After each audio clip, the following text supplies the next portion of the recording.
Greetings and bienvenue, Midnight Crew. Thank you for returning to this broadcast, and welcome to new viewers joining us for the first time. If you like a video, then feel free to subscribe. Back in the early 1990s, during my early teens, my clan had headed into the north-central mountains of Pennsylvania for the annual buck season. Most of us had never hunted this area, but my dad and his brother, my uncle, had hunted here many years before, just one time. We had decided the night before opening day that we would hunt a remote area that required a hike of about 2.5 miles back an old logging trail. Using topo maps, everyone had decided where they would go once we reached the end of the trail. My uncle and his son were headed up into a saddle slightly to the right and ahead of the trail end, while my other uncle and his two sons would spread out below the ridge on the right. My dad was headed to the left of the saddle, and my younger brother was headed to the left of the trail into a shallow hollow. I had chosen to head for a bog between my brother and dad. When I had chosen that area the night before, I had noticed a glance between my dad and uncle, and I promised them that I would only skirt the edge. I knew better than to wander into a northern bog. Even a small bog like this one, approximately 80 yards by 100 yards, was dangerous. We headed out after a hearty breakfast and hit the end of the logging road about a half an hour or so before dawn. As we wished each other luck and split up, my dad looked at me sternly and said, "Be careful there, boy." I assured him that I would and headed for the bog. It was a dreary, misty morning with temps hovering just above freezing. The ground was wet, so moving through the forest was especially quiet. I figured I would angle in and hit the bog's edge at about midpoint, and then still hunt the edge until I hit the midpoint on the other side. On the way in, as the woods slowly lit up with an overcast dawn, I slipped past a pair of squirrels, heard a woodpecker up on the ridge, and had spotted a few chickadees. A blue jay spotted me, however, and sounded the alarm, which really upset me. It was a typical morning in the woods. As I approached the edge of the bog, nature called, or more accurately, the heavy breakfast called. Reluctantly but hurriedly, I dug a small hole at the base of a huge hemlock, dropped the drawer, and proceeded to fertilize the tree. As I squatted there, I realized that something had changed. Not only had the blue jay disappeared, but it seemed like everything else had too. There wasn't a sound anywhere, and I had the unshakable feeling that I was being watched. In my rather exposed and vulnerable condition, I tried to make myself smaller while at the same time scanning the woods around me and straining to hear the slightest rustle or twig snap. I fully expected to see one of two things, either a deer standing behind me or my brother or dad slipping between the trees trying to pull a practical joke on me. There was no one to be seen or heard. Nothing. All of my focus had been behind me and to either side, not ahead into the bog. No one in their right mind would be in there, but as I shifted my position slightly, I glanced straight into that desolate-looking bog. There, next to a deadfall approximately 30 to 35 yards out in the bog and staring right at me, was what appeared to be the torso and head of a man. The rest was hidden behind brush and down trees between him and me. That alone would have been weird enough. What really shook me was his garb. He had a metal breastplate and what looked like a 16th century Conquistador helmet on his head. My first thought was, okay, you're hallucinating. Your eyes are playing tricks on you. I shifted position again and quickly finished my business, filled the hole with dirt, and stepped behind the tree. The whole time that being watched feeling never left, but I avoided looking back into the bog. As I settled myself down, I began to work my way along the bog's edge, but slightly faster than I normally still hunt. The woods remained eerily still, and that feeling just wouldn't go away. After I had gone about 30 yards, I ventured another look into the bog. As I scanned through it, I slowly looked back toward where I had thought I'd seen the man. I easily picked out the deadfall, and sure enough, there slightly to the left of it was the Conquistador again. But he had shifted and was still staring right at me. This time I had the presence of mind to use my rifle scope to get a better look. When the optics rested on where he should have been, there was nothing but a small dead bush back at the end of the deadfall. When I lowered the scope, there he was, and the bush was obscured. The hair on the back of my neck stood up and my hands went all clammy on me. I freaked out. I made a beeline for the far end of the bog. There, just off the edge, was a small rise which I created. It gave me a good view down into the dead standing and fallen trees that littered the bog. I shifted around until I could pick out the deadfall again. There beside it was the man, and now I could see that he was holding something long in his hand, but I couldn't make out the details. He was still staring directly at me, having shifted yet again. At that moment, a small break in the clouds allowed the sun to shine through for a brief moment, and as it hit the area of the deadfall, it glinted brightly off of the metal breastplate and the helmet. And then it was gone. It just vanished. The clouds closed up again, but he was nowhere to be seen. I left the bog and headed up the mountain to find my dad. He wasn't really happy with me showing up so early, but when I told him what had happened, he stared me in the eyes for a few seconds, then said, "Bogs can be strange places, boy." He never mentioned it again, but I have no doubt that the reason he and my uncle had not come back here in so long was because of that bog. I retold the story to the rest of the group later that night at the old hotel in which we were staying. No one laughed. The next day and for the rest of the trip, we hunted a different area. We never went back there. My husband was in a rehabilitation center for physical therapy following triple bypass heart surgery. The rehab was 2 towns away from my house. One night when I was leaving the rehab, I took the longer route home because it was more brightly lit. The shorter route was dark with no street lights, and I didn't like traveling that route after dark. So, I was driving the longer, brightly lit route when a car in front of me pulled to the side of the road and let me pass by. But strangely, as soon as I passed the car, it immediately pulled out and began following me, closely, with high beams. Just then, I crossed the border into the next town. There are many stores, restaurants, and a hotel in that area, so the lights are even brighter there. But suddenly, everything on the road went black, and I heard a sound like an overhead garage door closing. Bang! I found myself driving on a pitch-black narrow road with no lights, and no car following me. I was not on the same road that I had been traveling. I began talking out loud to myself. What the hell? Where the hell am I? What the hell has happened? It was then that I realized that my headlights were shining on a street sign up ahead. It said Gale Road. Gale Road was the dark, shortcut route that I absolutely did not take when I left the rehab center. I found myself almost all the way back to the rehab, though I had already reached the next town while driving home. Now, I had to repeat the drive. But this time, I had to take the other pitch-black route home, the route that I didn't want to drive at night in the first place. My husband always called me when I got home. He knew the trip back home took me about 40 minutes. But I began thinking that this time he was going to wonder what was taking me so long to get home. I never looked at the time, but I assumed that whatever happened to put me almost all the way back where I started would have added at least a half hour to my trip home, maybe longer. When I finally got home, the phone rang. It was my husband, and before I told him what had happened, I apologized for taking so long to get home. I asked him how many times he had tried to call me. First, silence on the other end, and then my husband said, "This is my first time calling. It's only been about a half hour, you're not late." It was then that I explained to him what had happened to me. But, in reality, I have no clue what actually happened. A vortex in the road. Did the car that pulled over in front of me and then proceeded to follow me have something to do with what happened to me? Has anyone else ever experienced anything like this? A few years back, I got a jury duty notice in the mail. As soon as I saw it, I knew what it was, so I opened it to check the day and time I was to appear. Having gone to jury duty before in my town, I already knew where it was going to be, so all I cared about was the time and date. I didn't even check the location. I quickly memorized the time and date. It was 12 noon. The date is not significant. It was a Wednesday. The days passed and I had that date and time in the back of my head. I began preparing for it, telling my boss I needed the day off, etc. Tuesday night came around and I was prepared. Wednesday morning, I was counting the minutes until I had to leave. 11:25 a.m. I had to leave at that time because it was a 20-minute ride to the courthouse. I should be there at about 11:45 to 11:50 a.m. 11:25 came around and I headed out the door in my old Mustang. Halfway there I tried calling my wife, but I couldn't get a signal. About 20 minutes later, I got to the courthouse where I had previously had jury duty and no one was there. It was eerily quiet, like if everyone had gone to lunch or something. I was shocked. Did I miss jury duty? I checked around.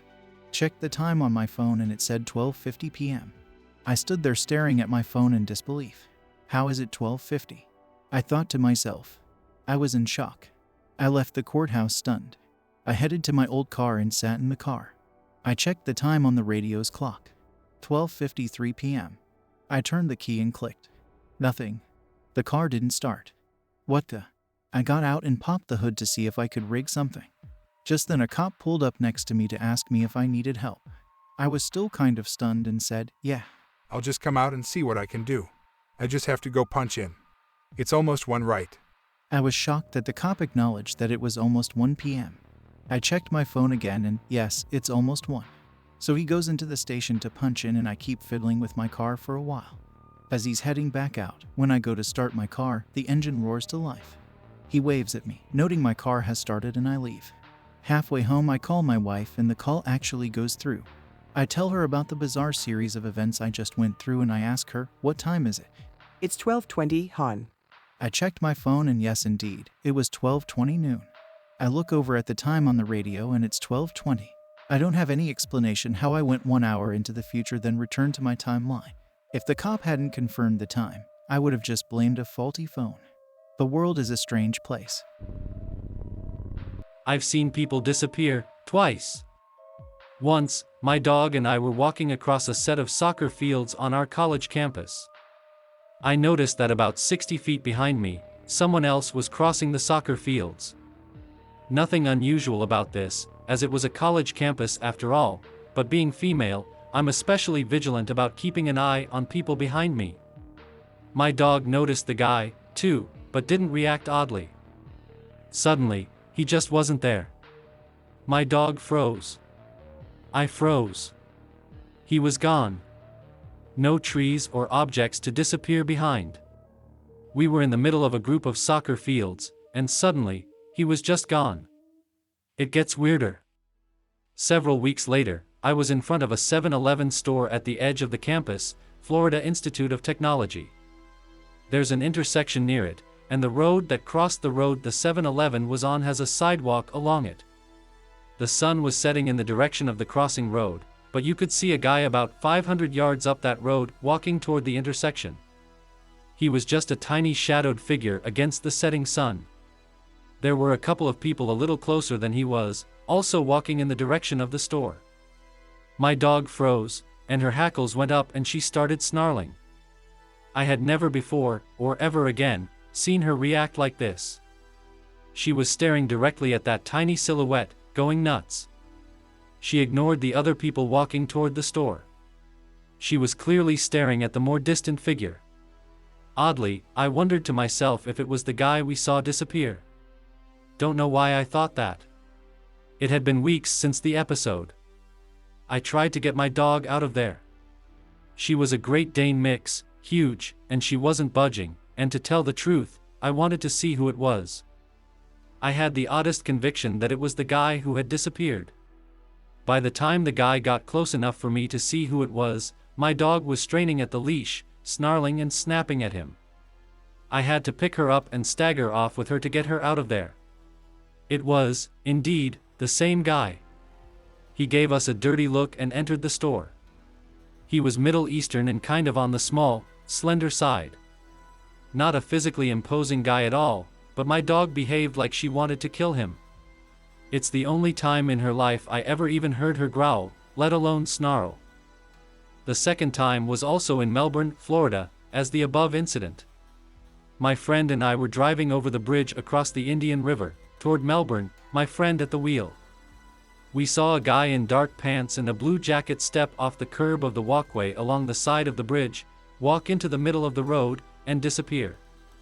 Neither of us said a word. My friend finished driving over the bridge, pulled off the road, and sat there for a moment, then said, "Did you just see that?" I said, "The guy in the blue jacket who stepped off the curb, walked into the road and disappeared?" "Yeah." We decided to drive back over the bridge to see if he had reappeared. He hadn't. It was near the water, so we considered the possibility of a mirage, but the conditions weren't right, and it was odd that he was perfectly synchronized to the curb if it was a mirage. The next day, she brought it up again. She decided that we must have been mistaken. I still know I saw a man disappear. This was in the early 80s, and my friend and I are still in touch. Time and distance have made it easier for her to accept, and she still sometimes asks if I remember the man we saw disappear.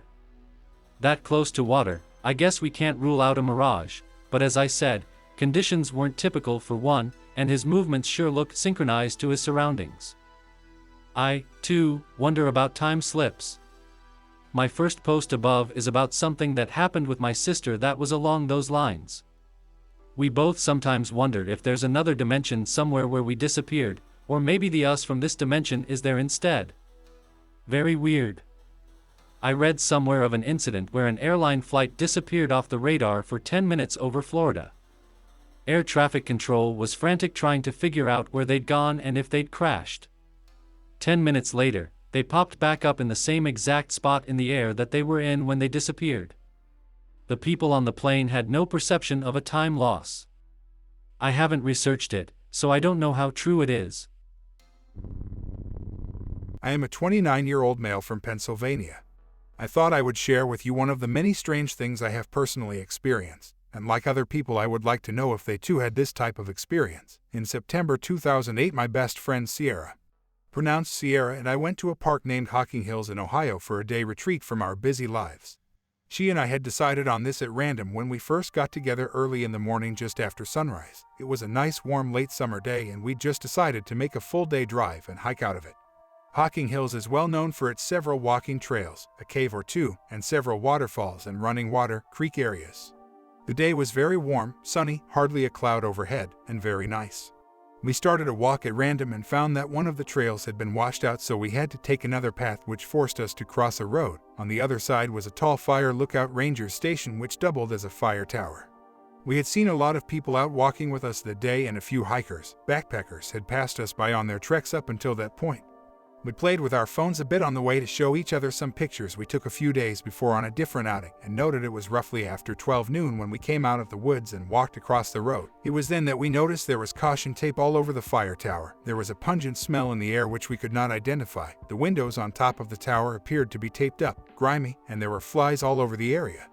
We walked past it, commenting how odd it was, and continued down a seemingly new trail we hadn't seen on a previous walk in the area. The trail took us past the fire tower and then cut into the woodlands. As we walked into the forest, we took notice that no one seemed to be around. In fact, not only did we feel isolated from others, but we felt very chilled without explanation. That day had been very warm as we both wore very cool clothing, and when we entered the forest it began to feel very cool, much cooler than we expected, and we both were shivering as we felt the temperature drop. As we continued down the way, my friend pointed out that it was getting darker than either of us should have expected or seemed to be. We looked around and there were nothing but trees on all sides. There should have been a forest edge somewhere, as the area wasn't really that big, but aside from some hills and tall pine trees there wasn't a real ending to the woods like we expected, as the area tends to be narrow and normally you can see the edges. She took out her phone to use her GPS because she instinctively felt lost, but her battery was nearly gone. I took mine out and it had no signal. The battery was also near dead and showed EE or the time, meaning it couldn't update as it was an older style flip phone with camera, and when set to auto adjust would contact the mobile phone network every 15 minutes. It was only then, as the light grew dimmer as we continued on our way, that I noticed it was very silent suddenly. Our footsteps echoed, the leaves, grass, twigs, and our breathing just echoed. Sierra got spooked and I did too. She mentioned it was very out of ordinary. I agree, but I couldn't shake this sense of foreboding that something was amiss. I tried to rationalize it, but I really, honestly, couldn't figure any of it out at all. We continued forwards, going down a small hill on the trail and back up when it got darker. The world seemed to have gone from shadowy to near twilight darkness. My friend grabbed my arm and started freaking out about how weird it got. Then the air grew chillier and had a feeling of something wrong. We both took off running, looking for an exit. For some odd reason we never thought to turn around at all. As we ran we could hear our steps echo off the area, as things just felt like they grew more gloomy. Then ahead of us, down a small hill and back up the other side, we could see two large bushes on either side of the trail like a gate. We made a mad dash for the bushes, and just as we pushed through the plants something odd happened. We were nearly blinded by light as sound and warmth returned all at once. It was like stepping outside of a cold, empty, and dark building to a warm, busy street. We stood at the edge of a place known as Old Man's Cave, which has a large waterfall and a U-shaped cliff where you can look down into where the water and people gather. We turned around and the bushes were the same, but the area was different, brighter, not silent for sure, and warm. In fact, our skin was cold to touch, which just reinforced the facts. We took out our phones and the time had finally updated. It was now 4 p.m. The normal trail would only have taken an hour to walk fully, so it was a loss of 3 full hours. Logic attempted to set in and we decided the trail we came up must have just appeared creepy because there may have been clouds overhead or a storm blew by, but when we went back between the bushes there was no trail. Nothing looked like it had a few seconds ago. Sierra walked around the bushes twice and it was the same bright sunny day with no darkness and no trail. We waited. It was blue sky overhead and we could see the edges of the forest and other people. The trail had simply vanished as we had never walked it. On returning past the trail where the fire tower was located, we noticed it was normal looking and there was a blonde-haired young lady with her hair in a ponytail climbing the steps. The windows were not taped and very clean, and no pungent smell. We don't know what it was, but it certainly was creepy. Of course, I jokingly told her later that day over dinner we had entered the fairy realms by mistake and were lucky to get away. She didn't find that funny, of course, but either way we felt we should share this to see if anyone out there has had a similar experience. Perhaps they can provide insight. Myself and my two youngest kids were at the international airport. I assume it was at Heathrow. Recently, we were catching a bucket flight to Paris. When the flight was announced, it looked like the waiting area just emptied and headed down a passenger corridor, including my two kids. As I started down the single long corridor, I realized I was well behind the group. At the end of the corridor, they all went downstairs. They had gone. I felt lonely in this empty corridor but kept walking. Then I heard footsteps behind me. I thought I was not alone.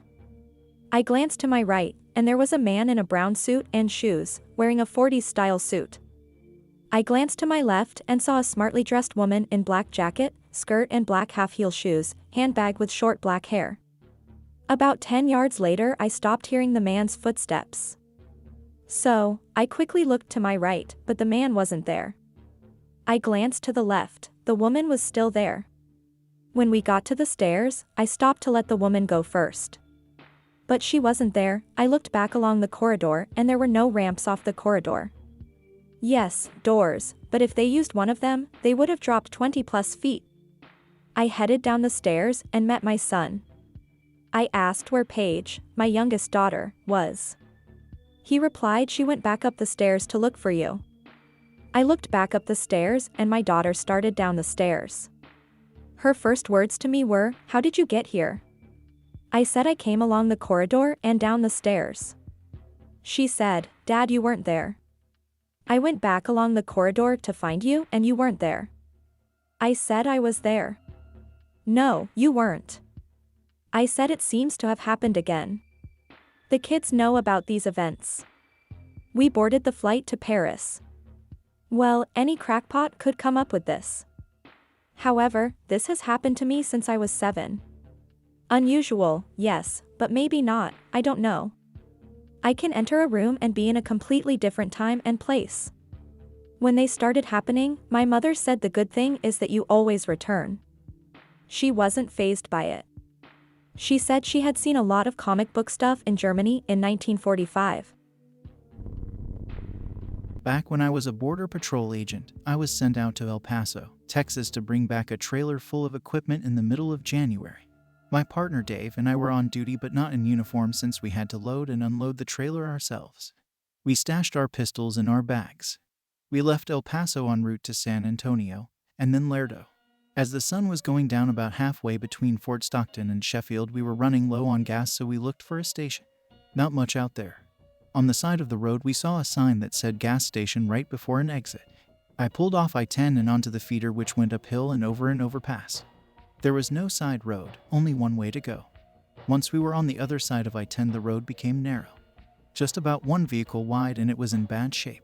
Pulling the trailer, we had nowhere to turn around, so we stayed on the road hoping the gas station was getting close. The road dead-ended in the parking lot of a store. It looked like something out of Texas Chainsaw Massacre. There were 2 pumps with a bulb hanging down at the end of an electric cord. These were older style pumps with the numbered dials and no pay at the pump available.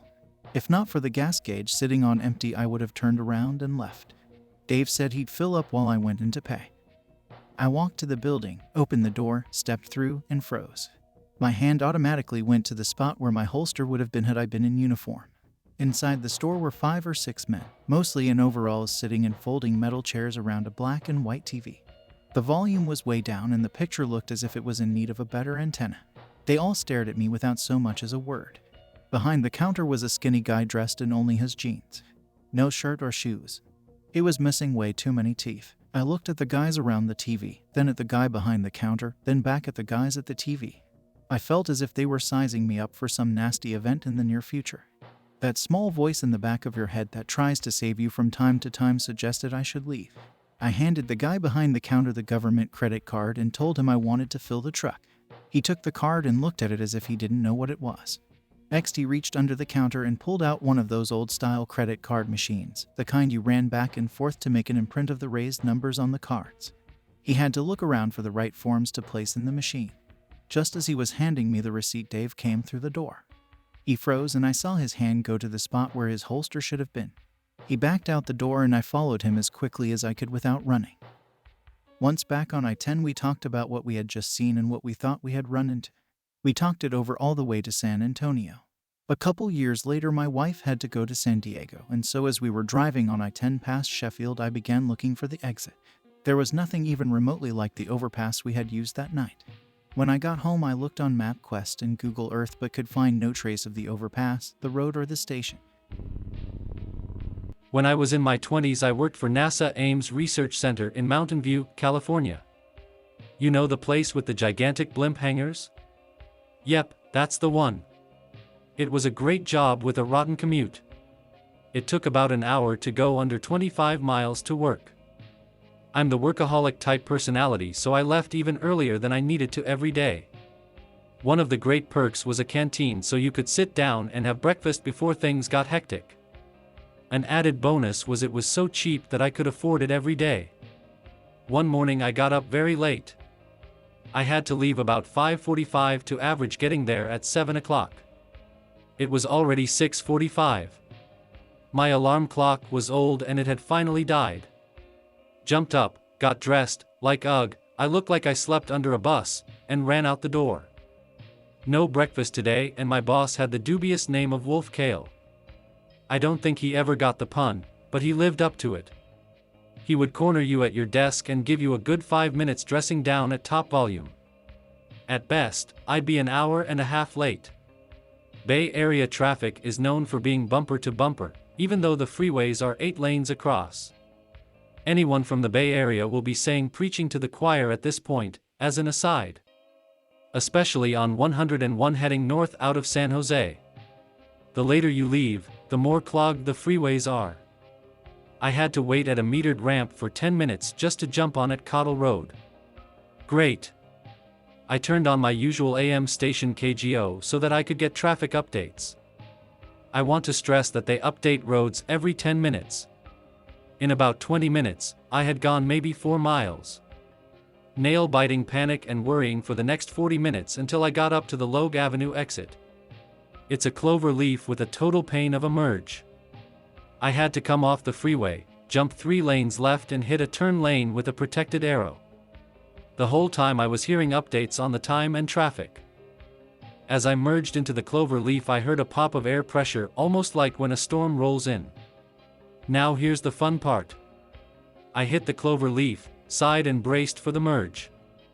No traffic. Not one car. It's quiet. I noticed the sky was darker and wondered if there was a storm coming in. The turn light went green and I drove the 6 or so blocks to NASA. It's darker still and the guard barely glanced at me at the gate. I was used to seeing the same man every day and at least saying hello. This guy looked wrong.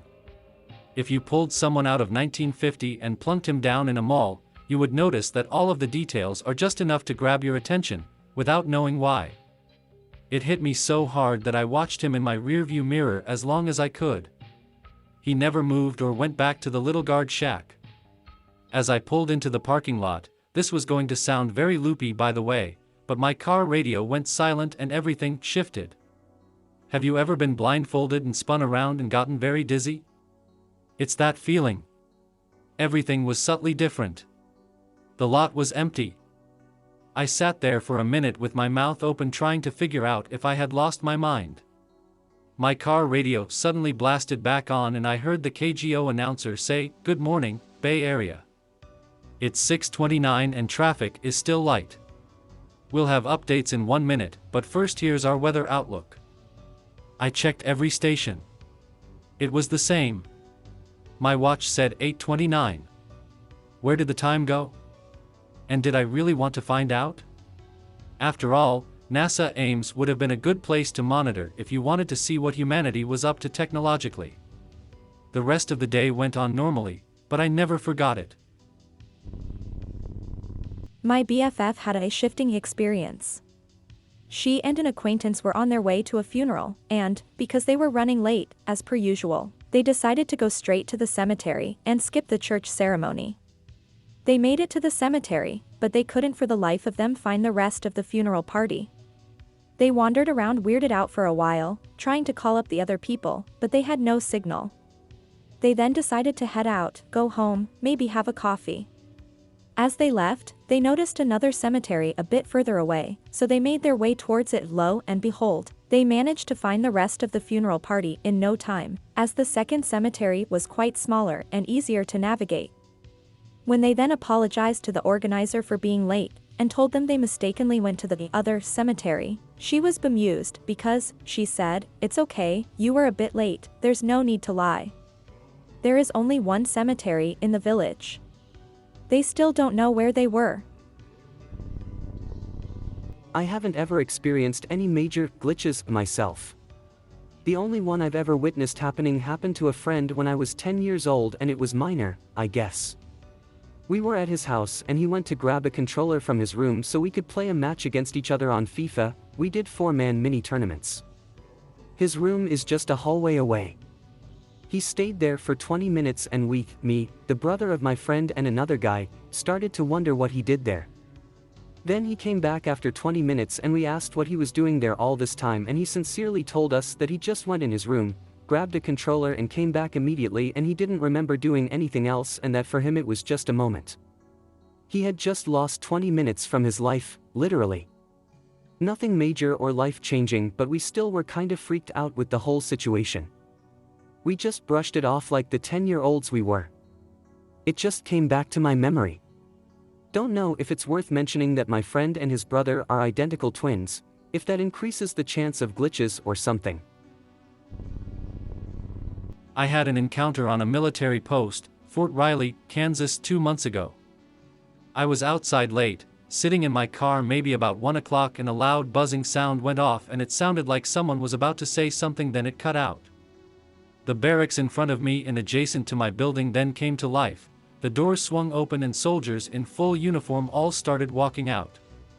They weren't quite walking or running, something in between, like a really fast-paced walk, almost a jog. No name tapes and no US Army tapes. Didn't recognize a single soldier among the 3 dozen or so that were there. I tried to stop them and ask what they were doing.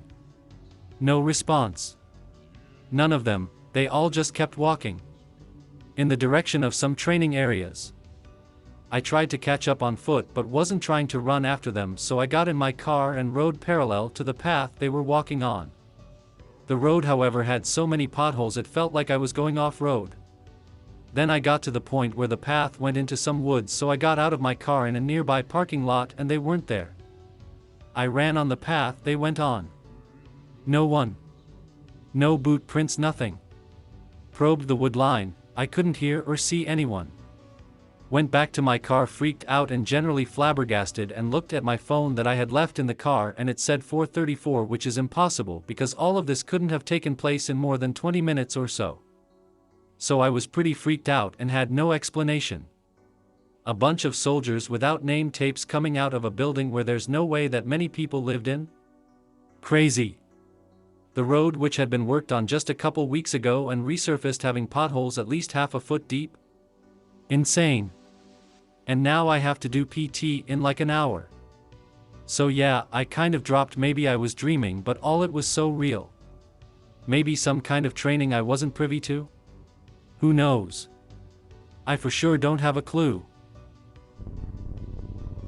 I once had a glitch and it scared the living crap out of me. My school once had an exhibition, I think that's what it's called, and I had to go there to help my class prepare stuff. I was going around to see a few exhibition pieces of other classes. I stumbled upon a room where the curtains were open and there were clothes inside. In the other room next to it was a room where the curtains were closed and there were some kind of red LED lights in there with jewels, and a woman was sitting in the room. I think she was a seller. After I looked around, I left the room and wanted to go back to my friends. I wanted to pass the room with the opened curtains, but I realized that it wasn't the same room anymore. It was the room with the LED lights with the woman sitting in the chair. I went back to the other room and that was the LED light room too. After that, I explored both rooms and I couldn't find a difference. I just got more and more worried that I might be hallucinating or be on drugs. but I didn't think so because I would be able to feel it, I think. And hallucinations are short. I sometimes hallucinate when I have a fever, that's why I know that. So, after the exploration, I stood a few minutes in the corridor, frightened. After those few minutes I dared to move and see if the rooms changed. They changed indeed. The room, that once was white and where the clothes were, was there. Everything was normal. Since that day, I haven't told anyone about that strange phenomenon. I couldn't tell anyone. But I wanted to tell someone who would believe me. I hope that you enjoyed tonight's broadcast. If you enjoyed tonight's story, then please subscribe to the channel as more green texts will appear daily. A new broadcast will appear when the clock strikes midnight Central Time.